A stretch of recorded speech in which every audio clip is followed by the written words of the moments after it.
شعبان کا مہینہ دروازہ ہے رمضان میں داخل ہونے کے لیے. تو رمضان کی تیاری کے لیے ہمیں کون کون سے اعمال کرنے چاہیے جن کے کرنے سے ہماری روٹین بن جائے؟ سب سے پہلا عمل، جیسا کہ نبی علیہ الصلاۃ والسلام کی زندگی کا معمول تھا کہ آپ شعبان کے مہینے میں کثرت سے روزے رکھا کرتے تھے. یہ پہلا عمل ہے جو ہمیں شعبان میں کرنے کی کوشش کرنی چاہیے تاکہ ہماری روٹین بن جائے. دوسرا عمل قراءۃ القرآن، کثرت سے ہم قرآن کی تلاوت جو ہے وہ کرنا شروع کر دیں اور روٹین بنا لیں.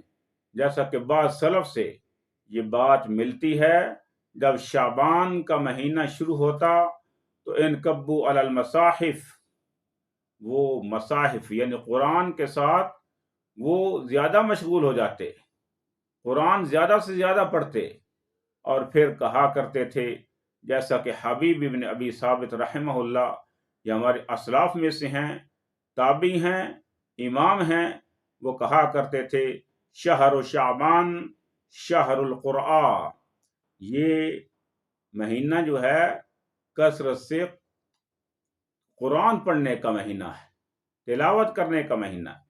تو کثرت سے ہم قرآن کی روٹین بنائیں، تلاوت کرنے کی روٹین بنائیں، اور اس کے بعد ہم زیادہ سے زیادہ صدقہ و خیرات یہ بھی روٹین بنائیں کثرت سے، اور پھر نوافل کی روٹین بنائیں. جیسا کہ نبی علیہ الصلاۃ والسلام نے فرمایا، جو آدمی رات کی تاریکی میں، رات کی آخری وقت میں، آخری لمحات میں، رات کے آخری حصے میں نماز پڑھ لیتا ہے، وَصَلُّوا بِاللَّيْلِ وَالنَّاسُ نِيَامٌ تَدْخُلُوا الْجَنَّةَ بِسَلَام. جب لوگ سوئے ہوتے ہیں اور وہ نماز پڑھتا ہے تو آدمی ایسی حالت میں نماز پڑھنے والا جنت میں داخل ہو جاتا ہے سلامتی کے ساتھ. تو یہ نوافل، تہجد کا اہتمام کریں، کثرت سے نوافل، اور پھر اس کے ساتھ ساتھ کثرت سے اللہ کا ذکر، اٹھتے بیٹھتے چلتے پھرتے روٹین بنائیں ذکر کی. جیسا کہ نبی علیہ الصلاۃ والسلام کی روٹین تھی، یذکر اللہ علی کل احیانہ، ہر حال میں اللہ کا ذکر کرتے تھے.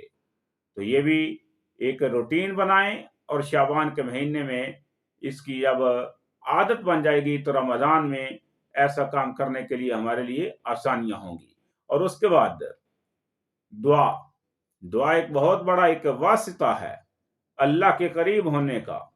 الدعا جیسا کہ نبی علیہ الصلاۃ والسلام نے فرمایا، الدعاء هو العبادہ، دعا ہی عبادت ہے. لہذا ہم دعا کی بھی روٹین بنائیں اور کثرت سے اللہ سے التجائیں کریں، دعائیں کریں. اور پھر اس کے ساتھ ساتھ ایک اور عمل استغفار، ہم استغفار کی بھی ہماری زبان پر چلتے پھرتے استغفار ہو، استغفر اللہ ربی من کل ذنب واتوب الیہ. اور یہ کچھ اعمال آپ کے سامنے رکھے ہیں.